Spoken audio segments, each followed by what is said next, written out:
ট্রাম্পের নোবেল স্বপ্নভঙ্গ। এবছর শান্তিতে নোবেল পেলেন মারিয়া করিনা মাচাডো। ভেনেজুয়েলার সমাজকর্মী মারিয়া, ভেনেজুয়েলার বিরোধী নেত্রীও ছিলেন মারিয়া।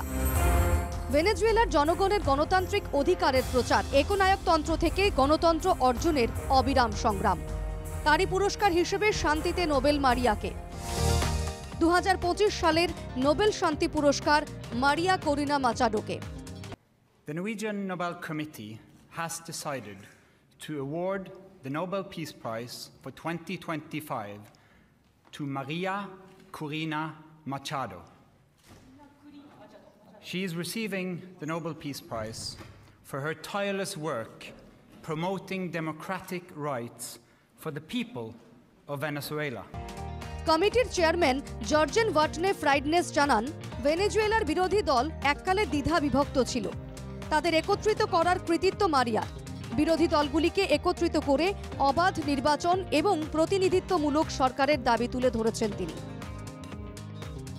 58 বছরের মারিয়া ভেনেজুয়েলার লৌহ মানবী বলে পরিচিত। মারিয়ার মা ছিলেন মনস্তত্ত্ববিদ, বাবা ছিলেন ব্যবসায়ী। ইঞ্জিনিয়ারিং নিয়ে পড়াশোনা করেছেন মারিয়া। 2013 সালে ভেনেজুয়েলায় এক রাজনৈতিক দল প্রতিষ্ঠিত হয়, যার নাম ভেন্টে ভেনেজুয়েলা। ভেন্টে ভেনেজুয়েলার দলের অন্যতম প্রতিষ্ঠাতা মারিয়া। মার্কিন প্রেসিডেন্ট ডোনাল্ড ট্রাম্পের দাবি ঘিরে এবছর নোবেল শান্তি পুরস্কার নিয়ে জোর চর্চা চলেছে বিশ্বজুড়েই। একাধিকবার বিশ্বের বিভিন্ন প্রান্তে যুদ্ধ থামানোর কৃতিত্ব দাবি করেছেন তিনি।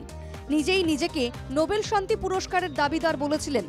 বৃহস্পতিবার হোয়াইট হাউসের তরফে ট্রাম্পের একটি ছবি পোস্ট করে লেখা হয়, দ্য পিস প্রেসিডেন্ট, অর্থাৎ শান্তির প্রেসিডেন্ট।